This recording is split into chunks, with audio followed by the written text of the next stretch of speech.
Relationship issues? Relationship talk. On 702. And I would like to plead for your undivided attention on this particular issue. And I would also rather you engage us and be honest. There's nothing as amazing as an honest discussion when we're speaking about relationships, because it helps us to put a mirror in front of us and let's be honest and put things just the way they are, right? So today, a special focus, we want to look at the phenomena of daddy's little girl and mama's boy in relationships. Are you dating someone who's so fixated with what their mom says, what their mom did, and how they were raised, how you are so different from their mom? And of course, I'm sounding a little bit frivolous, but this can truly get to the core of a relationship, and it can either make it or break it. It can bring a dynamic that is unwanted or puts things together. When a guy is mommy's little boy and they bring mommy into the relationship, literally and figuratively, the presence of mommy is there so much that at times a lady would ask herself in a relationship and say, well, what's my place in this if your mom is so dominant, whether she's here physically or not, or whether your dad is all that and more, plus a bag of interesting chips. Everything else that you say, my daddy this, my daddy loves me so much, he'll come and fetch me anytime I call. All sorts of stuff. Of course, I'm being naughty when I say that, but it's more serious than that. So I'd like to know, did you ever dump someone because they were mommy's little boy? Did you end a relationship because they were daddy's girl and daddy's hovering cloud was literally above you at every single go? This is quite interesting, because when it comes to romantic relationships, a partner's bond with their parents can just tell us a lot about their personality, about their views and emotional patterns. And it's mainly because the early connections shape how they make decisions, how they also resolve conflicts, but most importantly, how they build some intimacy in their lives. However, challenges often arise when parental influence extends too far into childhood and it goes way too far. This is where the mama's boy and daddy's girl phenomena come into play. My guest is right here, Dudu Nhlabathi-Madonsela. Hello, Thabo. I hope you're good. We met yet again on a fateful Friday. Oh, yes. I hope you're good. I am good. Just a little bit ill, but I'm good. I'm sorry about that. Yeah. Is it a croaky voice or flu No, or something different? It's I've got a weak immune system. So every year I have to go for high doses of vitamin C and I think hydrogen peroxide. Yeah. And that afterwards, the effects of it is like you're feverish. Yeah. It just feels like it just emerges every disease that you have inside. I'm you. sorry about that. Things happen. As long as it doesn't bring up the daddy's girl syndrome. And I used to be such a daddy's little girl. I wanted to find out, are you a daddy's girl? They used to call me testic rice, you know. Yeah, you remember testic rice. the advert in Dando, guys. Yeah. So I used to be like daddy's little girl. But it's quite an interesting thing because there's a couple of things that contribute to that, right? Yes, it is how you are raised as a child. I think emotional safety. You know, when I always say what are the 3 things that need to be in place for a relationship to thrive, the biggest thing is emotional safety. I actually account about 50% of emotional safety to that relationship. And what happens is that the first set of an emotional, when you experience emotional safety, is usually from a parent, right? Yeah. And if that parent hasn't equipped you to be able to be independent and form interpersonal relationships without an over-reliance on them being able to regulate you and provide the emotional safety, becomes very hard to break the bond, right? And also what happens is that also as a parent, you know, I always say mothers love their kids the way men love their women. The only people we love unconditionally are our kids, right? Yeah. And I remember what somebody very wise words said. He said that we love people who are dependent on us. We have the most unconditional love for people who make us feel wanted and important in life, right? Yeah. And what happens is that the child moves on, grows up, and needs to form an independent life. Yeah. And either you're experiencing an empty nest syndrome, or you know what, you were a single mom and you were raising this particular child, and you're so attached to this child, and your whole identity was based on providing emotional safety for this person. Yes. And now this person they're gone and they're starting a life with somebody else. And you struggle to let go of that because you don't know how to find yourself in this new world without being needed. Yeah. That's very interesting. And I'm also keen to know who is likely to hold on to that relationship. And please don't take into consideration to heart my singular example. It applies in all spheres, be it a girl or a guy or homosexual relationships. It applies to everything. Yeah. Who's most likely to be attached? Is it more of a single mom who raised a Thabo to let go of Thabo? Or is it Thabo then who is less likely to let go of Mamani? Because my mom raised me, and how does it look? What are the dynamics saying? The most anxious person is probably the least likely to let go. So the most anxious. Yeah. So there isn't really a recipe in terms of it's the mother that's more likely to hold on, or it's Thabo himself, or even as a girl, as a daddy's little girl. But the person who's most anxious, remember, we step into this big world. And if we were not given the skills in order to navigate this big dynamic world where there's conflict, there's disappointment, there's being able to be, the need to be able to be self-sufficient, right? Yeah. If you step into that particular space and it causes anxiety, you're more likely to revert back to the relationship that creates the most safety. So even so, as a mom, I mean, I always say at some point I need to divorce my son because it's just, I'm extremely attached to this little person of mine, right? And if you look at my attachment, so I suffer from a lot of anxiety, right? Yes. And if you look at how I'm attached to my son, it's like, actually, my son is telling me sometimes, go away. Like, leave me alone. I can do it by myself, mama. Like, leave me alone and so forth and whatever.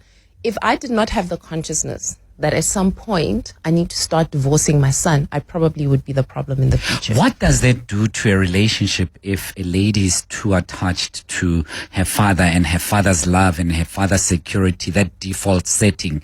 And what does that do to a relationship wherein she'd be involved with a stronger guy who's very much aware of that and would like a little bit of daddy's absence? From the relationship, can it really be that toxic to a level where it explodes? It can ruin a relationship. Remember, African men are socialized, and I think men just generally are socialized that you come in and you're a provider and you're a protector for your family. So, a seamless, and there's nothing wrong with being a daddy's little girl. I mean, men love their daughters, and you come into this planet, you want to protect the people that you love, and she's this small little innocent thing. But the transition is quite important. And what happens is that if the person does not allow the other person to come in and take over certain roles. My brother said something very wise. He said, one of the biggest problems with relationships these days is people don't assume roles in a relationship. And it's not necessarily that we have to stick to traditional gender roles, but we live in a world whereby people assign their value to the role that they play. This is what I mean. You come into work, you're a manager. You're a supervisor. You're this. When you step into the studio, what role are you playing? You're leading this discussion. That is your particular role. In a world whereby people struggle with a lack of definition within what is the value that I'm bringing within this particular structure. So now you have somebody who enters the relationship and he has defined himself as a man based on their ability to provide and to play this particular role. And now you're always running to daddy. What is his role? What is my value add in this relationship? What you're really doing is you're making him question his value add. And it's the same for women. If I walk into a space or a relationship, right, and I've been conditioned to be the nurturer in the relationship, and every time now you want to change your curtains, you call your mom, or when you have a sick day, you go to your mom's or whatever. What am I there for? But sick days, I go to my mom's place. You are like my brother-in-law. But I judge you. The difference is that my mom is normal. But in that space, I feel I was sick. Better. I think 2 weeks ago, and I slept at my mom's place, and I thought, I miss my mommy. No one will take care of me. Like, even though she's not here physically, I feel that, I'll be in that house. Wow. But the roles that you're talking about, and I love that example because I feel that if I step into my house, I can't be sick. I can't be vulnerable. I can't be any of that. They're expecting things from me. Exactly. And so I would rather go where I can be taken care of. Yes. And imagine if you went to your mom's place, you're on sick leave, and you came back and your father-in-law was painting the house or fixing the very same thing that they've been asking you to fix for the last 12 weeks, right? So it's a roles thing. Yes. And we have to understand roles mean that if I'm clear in terms of my role, I'm clear in terms of my value add. Yeah. A relationship is a value exchange. A healthy relationship is when there's an exchange of value. Right? Yeah. And the minute now I feel like I cannot give value, never mind just receive the value out of this relationship, but give a certain amount of value. I see. Struggle. Psychologically, we struggle with that. Listen, I would like to ask you, because on Relationship Focus today, we're talking about how to navigate a relationship with mama's boy or daddy's girl. And it could easily be daddy's boy and mama's girl. Either way. So I'd like to ask you, when you're listening to us right now, I want to ask you, is your partner a mama's boy or daddy's little girl? How involved are your partner's parents in your relationship? I would want to know from your lived experience. Please share with us. Have you ever left a relationship because you felt the over-domineering presence of their mom or their dad, and you thought, I'm not going to stomach any of this, especially the guys from the north with Bomma? I'd love to hear from you. 011-883-0702. 011-883-0702. That's where you can call us. And you can also get hold of us by sending your voice note and text message to 072-702-1702. Laura is calling from Bedford. Hey, Laura. How are you? Let's try again, Laura. I lost you for a second. One more time. Can you hear me?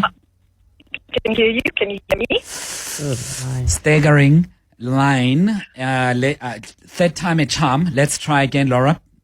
Can you hear us? Can you hear? Yep. I can hear you. Perfect. Yeah, I can hear you. Let's go for it. Thank you. Thabo, I can tell you a full life story, and I can take an hour to tell you. So I dated a man who lived with his mom. He was 56 years old. And basically what would happen is if I held his hand, his mom would get upset with me. One instance happened where we were driving in a car, and I put my hand on his lap as we were driving, and mom was sitting in the back of the car.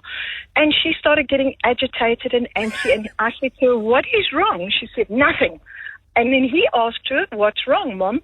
And she said, "She shouldn't be holding your leg. You are concentrating on driving. She shouldn't be holding your leg." And then during the days, I would phone him and say, "So how was your day?" And he'd say to me, "But I told you how my day was." And I'd say to him, "No, you weren't talking to me. You told your mom." So mom was the first priority, and everything mom said would go. So we had to basically live our lives going what mom said. So one night we go to a party.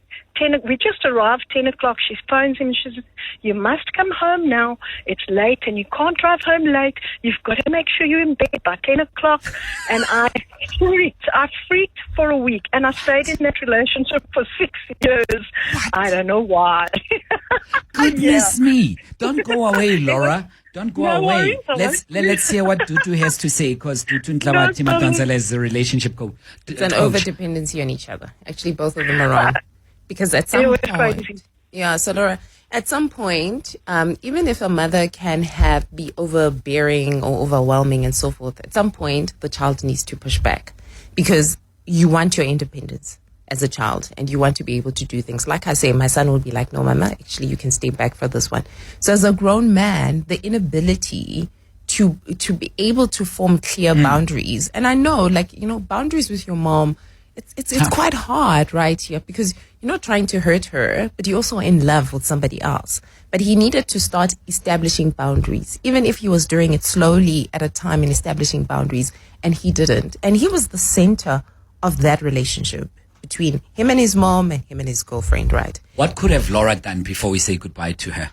What could have Laura done? Yeah. I think Laura should have given an ultimatum very soon. Laura? Yes, I did, but I was stupid and I thought this relationship would work, but it didn't. Yeah. Thanks very much, Laura, and thanks for opening up and being vulnerable with us and sharing a very interesting part of your life with us. It doesn't go unnoticed. Thanks, Laura, in Bedford View. Jeff, you are in Woodmead. Hi, morning. Yes. I've been a bachelor all my life, so I know a fair amount about this stuff, and my personal experience hasn't been that. But I think we should kind of swap this around. I think that it's the parent's obligation to separate from the child at a point that be at 15 or 16 or whatever it is, because invariably you'll find that the parents' relationship, their own relationship, is lacking, and therefore they use their children as an extension to perhaps supplement that thing, because it's not about a daddy's girl or a mommy's boy. It's about the mother saying to the son, listen, that's not how it works.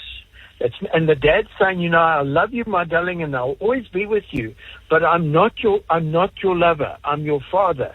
And that's what I have a daughter who lives in Wales, and I said that when I was 14, she said to me, Dad, please don't tell me what to do. And I said, that's fine. Make me a promise that if you ever get into trouble, you come to me. She said, done. And I left my daughter, and today she's an IT specialist, goes around the world, and she will tell you exactly the same thing, is that it is the parents who need to do the divorce and not the other way around, because the son then feels, I've let mother down, and the daughter feels like, what's daddy going to do? He's going to be so sad. It's up to the parents to say, no, hang on, that's not going to work if you have me in your relationship as a partner or a supplement to your boyfriend or your girlfriend. Not going to work. Yeah, but Jeff, at times parents don't want to let go for their own insecurities as well. They have to do that. But you've just heard from Laura. Sorry to interrupt you. You've just heard from Laura that there was one mom who did not want to let go, despite everything else. She held on tightly to their son.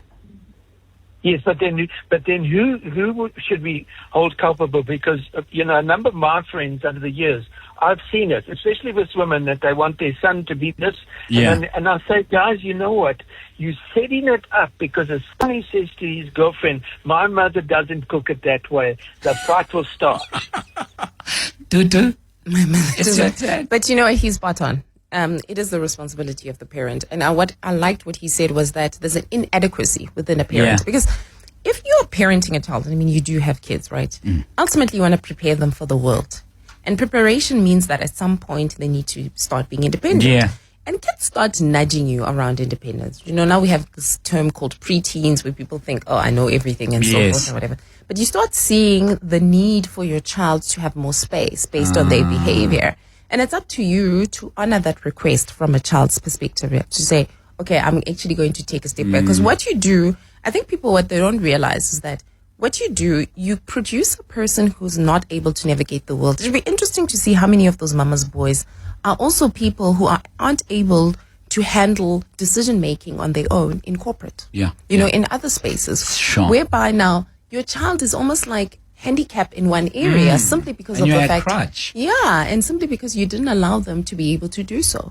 And this is quite key for parents. I think it goes beyond relationships. It's you are actually trying to, and we are going to leave this planet at some point. Yeah, we're going to leave our kids. Do you want your kids to be left without the ability to really look after themselves? What is to be said about this phenomena being more prevalent in kids who were raised by a single parent, or by where they come from, a broken family? They were with dad and they separated. Is it more prevalent in that space, or it really doesn't matter? You would say, in the African community, it's more prevalent in that particular space, especially. Sometimes there are single moms who are in marriages, right? And what happens, in my book I described this, and I said one of the things that you used to see in the African community was that with the migrant labor system, the dad used to leave. Yes. And because the dad has left, the boy child will be elevated to a male status at home, and there'll be the dependency to look after and so forth. And it was understandable. The mother's on her own; she's raising other kids and so forth.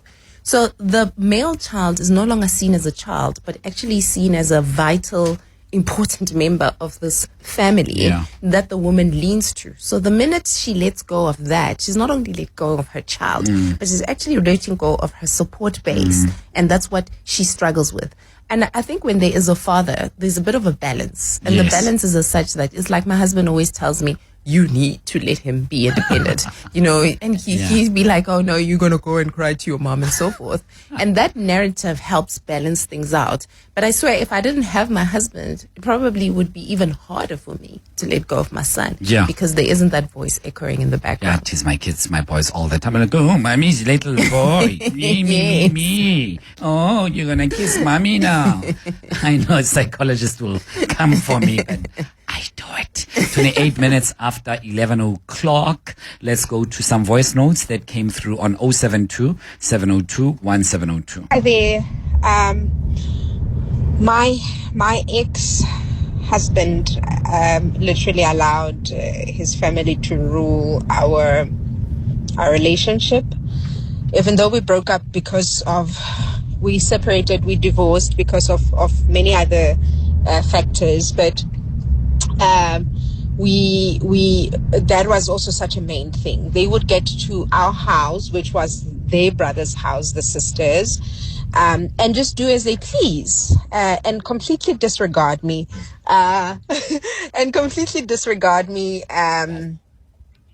if I went there, as if their brother was not married. And that was one of the reasons I decided, no, this is not healthy.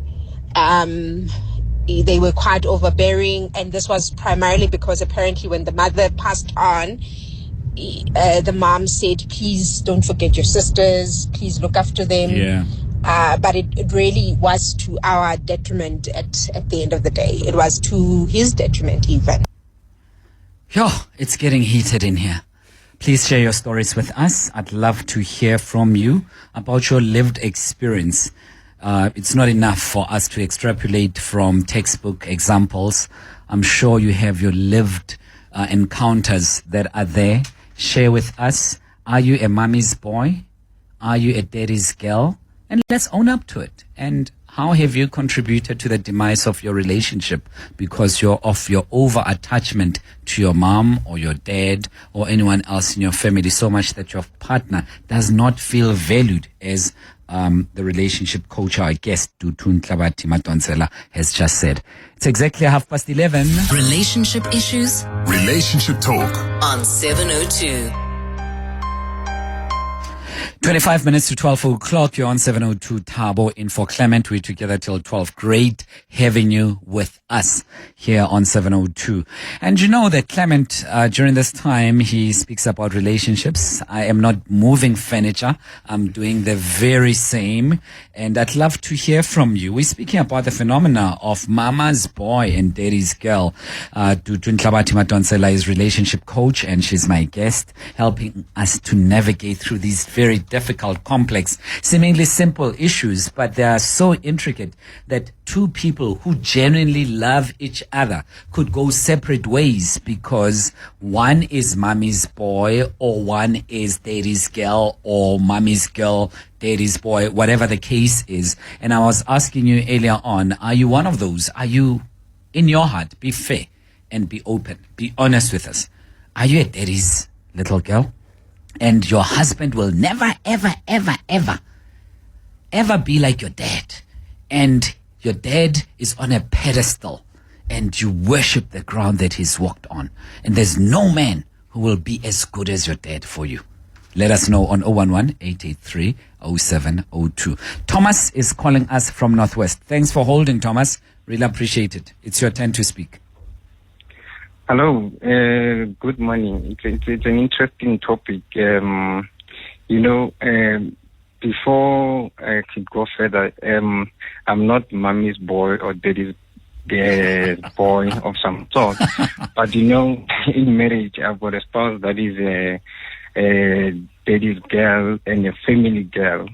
And what helped me was the fact that I sat down with my mom and I asked her, what happened between you and daddy? What led to you guys divorcing? And she told me the story. And I had the courage to ask my father as well. And he told me the same story. And I'm like, okay. Now, when I started experiencing it on my side, I'm like, I want to be honest. There was a time I wanted to divorce. Mm-hmm. But I was like, I don't want my kids to experience what I experienced back then. At least back then we had uncles and the likes who play a father figure. I don't know if they will have the same in my kids. So I told myself that I just for the sake of them. Yeah, and hopefully my spouse will come out of this thing and realize that, hang on, because there were at times where she came out of this thing realizing that, hang on, this guy is genuine. And I'll say to her, my mom let me go. She released me to start my own family. And she doesn't even bother me. Even when you guys were far, if I wanted to give her money, she'll start by asking me, did you sort out those ones first before me? That's how genuine she is with you guys. But on your side, you don't understand. And any decision that we take within the family, you take it to them. Yeah. And they interfere. And so at times I'll weigh the decision that we need to take to say, is this based on us or them? And if it's based on them, I delay it. Yeah. Intentionally, and it frustrates. But what I wanted to say is it's not only about boys in the north also, but even the ladies in the north. And it's not only about the ladies in the north, but it's generally everyone. Yeah. And I think your previous caller said something that is important to say. Parents don't want to let go of their daughters or their sons. Thomas, thanks very much. Let's leave it at that. Really appreciate it. Dudu? She needs therapy. There's a lot of people pleasing on her particular side, probably also coming from a place of guilt, right? So her intentions might be that I am doing the right thing for my family. So sometimes you find people where the family sacrificed everything to send you to school, right? And they feel that this is their way of paying back. Sometimes a person is actually buying a sense of belonging in their particular family. Man. Maybe they were a stepchild or, that. And for them, doing and overdoing for my siblings is me stamping that I do belong in this particular space, right? So what she really needs is that she needs to understand what is the center of her wanting to constantly please her family at the expense of her marriage, right? And I think once she addresses that, because I think what we talk about these things on the surface level, mother's boy and so forth, but there's a root cause to it. And it's an emotional feeling that is attached with it.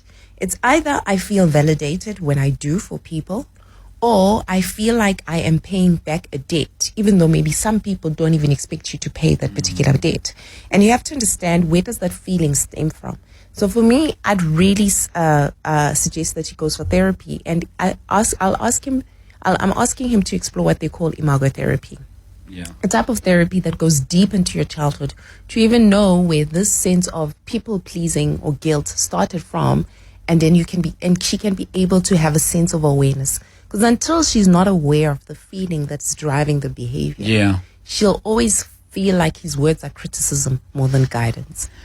This is very deep, and I'm just wondering, to what extent does this affect you in your relationship? Have you ever left someone, just as one of our callers told us a little bit earlier on, because this person was too attached to their mom? And Dudu is raising a number of critical issues for us to think about right now, and she's saying could be that part of the reasoning for your behavior is that you are paying back a debt. And you're saying, now that I'm living like this, I can't just leave them like that. I am here because of them. And it would be completely amiss of me to enjoy this life without inviting them in. And even if it comes at the demise of this person that I've just met them. Chances are, if they didn't do the preparatory work, I wouldn't even have met this person. Exactly. So I'm happy to compromise this, to negotiate this, to faff around this and do whatever I need to do with this. But my priority is that. Yes. Is there help for such individuals? There is. There really is. The rainbow at the end of the tunnel? There is. And I've seen it with a couple of my family members, even my own mom. She has an interesting story to tell. But there is help. But it's a sense of awareness. It's, you engage in certain behaviors. You're either not setting boundaries or you're overdoing and so forth and whatever. And what typically happens to those people is that they're never really fully fulfilled because a lot of them get taken advantage of in their particular families, right? Yep. But the thing is, they are enablers. and they're enablers because of this deep feeling of inadequacy or whatever it is that they have inside. Whatever, yeah. But once you go for therapy and you're aware and you make peace with certain things in life, there's a way to give back and still have boundaries.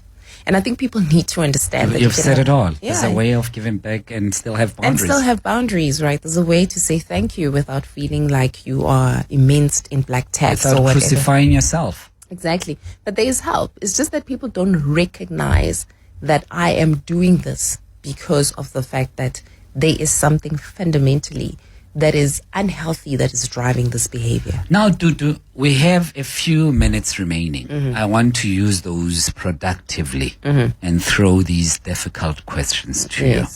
When do you leave when someone is like that? In a relationship, is there a time or is there a point at which you need to say, I switch off, bye-bye, you are mommy's boy, Thabo, you love your mommy too much more than me, or Dudu, you love your dad and it's coming to compromise what we have in our family. Is there a point at which I should say, I'm stopping to try, I won't convince you to do any more, I'm just opening the door to say good luck to the guy that you'll meet next time around? And where is that point? It's the point where you've tried everything to remedy the situation and you are now becoming a toxic person in response to what the person is doing to you. So if now you are becoming a toxic person, where you live in an era where you're always plotting against your partner, always revenge, or it actually comes to some sort of abuse, then that's the point where you leave. Because the reason why you are becoming this person is the other person is not taking your views into consideration and is not trying to change. And if now you're no longer the greatest expression of yourself because of another person, then that's not the relationship. That's a cue. Is there a quantifiable, as far as time is concerned, the amount of time that you can tolerate this behavior for? And I'm asking that because at times we move from one emotion to the other, and you speak to the person and you're thinking, she understands it now. She gets it and she goes back there. But I'm asking the impossible. Don't worry about that. I'm just trying to find out a year, 2 years where you say, but this person doesn't change. 16 years, this person doesn't change. Laura said after 6 years she left, and that's what brings about this question. Was it quantifiable? So, there's various ways to look at that, right? So there's some school of thought in psychology that says person really shows their true colors after 3 months, right? And if you take that into the context of this conversation, you could say, let's say there's a point in time, we've been in this relationship for a year. I've seen this, we've had conversations, we've thought about it and so forth. You have the conversation, you promise to address the issue. And maybe like for the next 3 months and so forth, I'm seeing some kind of changed behavior, but then after 3 months, I realized actually this person was just trying to keep me, and so forth. Or whatever. After 3 months, you have a general idea of to what degree this person took it seriously, right? And I'm just, even though there's not a time period, but I think if you've gotten to the point where you say, this is it. This is, we either we address this now, I start seeing change behavior. And listen, change behavior can go on for like 6 to 7 months. Not necessarily to say after 3 months the person will be perfect.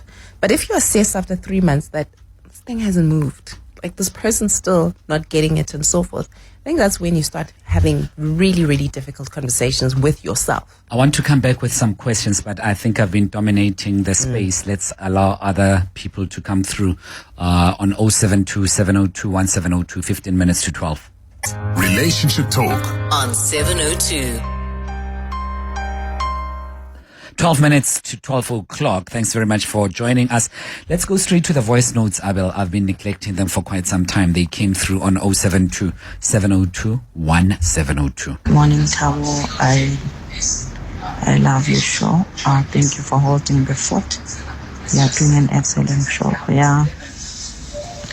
I'm just like one of the ladies on the voice note that sent right now. My ex-husband's family also was very overbearing. And actually left the marriage because of that. Yeah, they were overbearing, disregard for me as the wife. You know, especially the elder sister controlling everything, telling him what to do, and he listens to them. Never rose to my defense in any way. What the sister says, it is what goes. So yeah, it's really, really sad how these families don't have boundaries. Yeah, thanks. Hi, Thabo. Yeah, I think for me, it's really a psychological issue that in parents, whereby as a parent you are not allowing your child or your son or your daughter to actually grow. You know what I mean? It's a huge psychological problem, and you don't understand the impact that you are leaving on your son or your daughter in terms of being able to stand up for themselves in terms of in the workplace or in the social spaces as well. You know what I mean? So it's very important that the parents themselves get help. You know what I mean? They get help, but it's the most important thing is if you don't agree as a parent that you have this problem, then it's something that you won't see as a need for you to grow up in. You know what I mean? Hi, Thabo, and your guest there. Now, I wanted to find out, or maybe ask, what would be overdoing it to the extent that one will now be called a mama's boy? Because I got into a situation where I was dating a girl who lost her parents while she was very, very young. So as a result, when my mom or my sisters came over, even when they did very, very little, I think she felt a little bit intimidated, and so and eventually she called me a mama's boy, and so I just wanted to find out, what is too far and what is fair. Shivas in Boxburg. A fair question, Shivas. And it's a very fair one. Overdoing it is when now you doing stuff for your family is at the demise of your other family or your relationship, right? Because let's take it in the African context. There's a lot of kids who've been educated by their parents. Parents did everything, to educate their kids. And they want to look after their families, right? The kids. They want to show up for their families and so forth and whatever. But it's not at the expense of their own progression in life. It's not like I can't afford a house because now I'm looking after my siblings and 10 of her kids and all these other things in life, right? So it's healthy when somebody says that I can manage my life and still show up for these people. And these people also understand the fact that there's instances, for example, where I can't physically be there because I need to be physically present for my family, and I'm not made to feel like a bad person. So, but when now you start taking away from the other in order to please the other, and there isn't really a healthy balance, then that's doing too much. 011-883-0702. Let me just go through some text messages that you've sent and that I needed to have read some time ago. Let's go straight to them. This one says, good day, Thabo and guest. I've realized many a times some men who are mom's boys were raised by single women because they tend to learn how to emotionally rely on them from an early age. Now, as grown men, they feel indebted to their mom to play husband role. I've dated a mom's boy. It doesn't end well. Thanks, Umpili. Morning, beautiful people. So I'm a gay guy. We will need a show that covers us on the same topic as well. We'll look into that. Thanks for opening our eyes to that as well. Thank you so much. Hi, Thabo. I could almost cry just thinking about this matter. My wife once told me, don't make me choose between you and my family. Hey, Batu. Well, cut the story short. She eventually chose her family and filed for divorce. Whoa! That is big. Hi, Thabo. I went to live with my mother-in-law because I chose to work there, because that's where my husband's money went. I had, and I'm opening it some more, a time of my life for 1 year. Then he realized what my issue was. Now we're good. How's it, Thabo? Anonymous here. I used to be married to Daddy's girl since 2006 and 2017. She was always comparing me to her perfect little daddy, and that irritated the hell out of me. Aish! And yeah, it ended up in a divorce. It looks like there's one train station where all these trains get to stop. Divorce. I don't know what my value is in my relationship. I'm not allowed to demonstrate my value. Why would I stay? You know, some time ago, I used to see someone who did the very same. And she didn't realize that even though I didn't open her eyes to this and I was seeing it, I left the relationship completely. Yeah. And I left. When she realized, I had already left. When she told me that this is what I've been doing and I'm so sorry, I had already checked out and I couldn't care anymore. Exactly. And I think it's hard, really. Yeah. It really honestly is hard. It's like living in, I'm thinking if I had to live in a house whereby I'm not allowed to mother my child. Yeah. Right. It's just difficult. It's unnatural. And I think sometimes, I always tell people there's textbook relationship advice. Yeah. And then there's human beings. Yes. Right. And what drives human behavior is the way we are conditioned and also the way we've learned to adapt to the world. Yes. Right.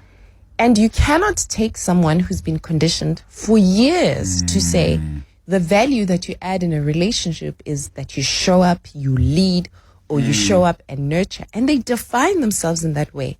And you want them, based on some simple conversation, to change that. You have to work with that, even if you effect change, but you have taken that into consideration. Yes. And what a lot of people miss is that they come in and they say, this is how I think my world should work. Well, that's nice, but you're dealing with a human being. Exactly. Right? And somebody comes with a whole history of conditioning. And I think these are the things we need to think about. To say, as much as I value my family or my family gives me psychological safety, the person that you're with is expecting to give you psychological safety. And you're taking that away from them. We have to go, Dudu. How do people reach you? I'm in the peaceful one on social media. The Peaceful One. Yes. That's how we found you. Yes. The Peaceful One, relationship coach, Dudu Nhlabathi-Madonsela. Thank you so much. It was amazing. 4 minutes to 12.